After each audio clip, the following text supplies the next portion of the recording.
ఎండుమిర్చి 150 గ్రాములు, ధనియాలు పావు కప్పు, కొంచెం జీలకర్ర 3 టేబుల్ స్పూన్ జీలకర్ర, కొంచెం కరివేపాకు, ఒట్టిమిర్చి కొంచెం తుంచి వేసుకోవాలండి. అందులో గింజలు వచ్చేది మంచి ఫ్రై అయితే టేస్ట్ బాగుంటుంది. కొంచెం కారం కూడా తగ్గుతుంది. కొంచెం తగినంత ఆయిల్ అవన్నీ వేసి కొంచెం కలుపుకోవాలి. ఇవి సిమ్లోనే ఫ్రై చేసుకోవాలి. సిమ్లో ఫ్రై అయితేనే బాగా ఫ్రై అవుతుంది. హైలో ఫ్రై కాదు, మాడిపోతుంది.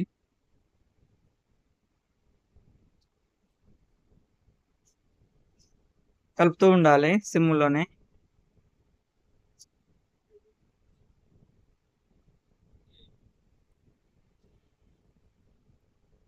కొంతమంది శనగపప్పు, మినపప్పు యాడ్ చేస్తారని మాకు నచ్చదండి. అందుకని మేము వేసుకోలేదు.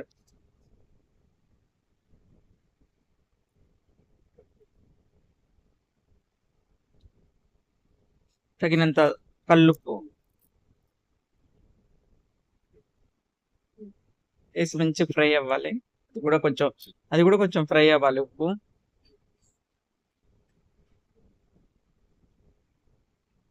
మంచిగా ఏగిందండి. 5 గడ్డలు వెల్లుల్లిపాయలు ఉల్చుకొని వేసేసుకోవాలి. వెల్లుల్లి కారం రెడీ. ఇది జలుబు, దగ్గుకి అన్నిటికీ మంచిగా పనిచేస్తుంది. మా వీడియో నచ్చితే లైక్ చేయండి, షేర్ చేయండి, సబ్స్క్రైబ్ చేసుకోండి.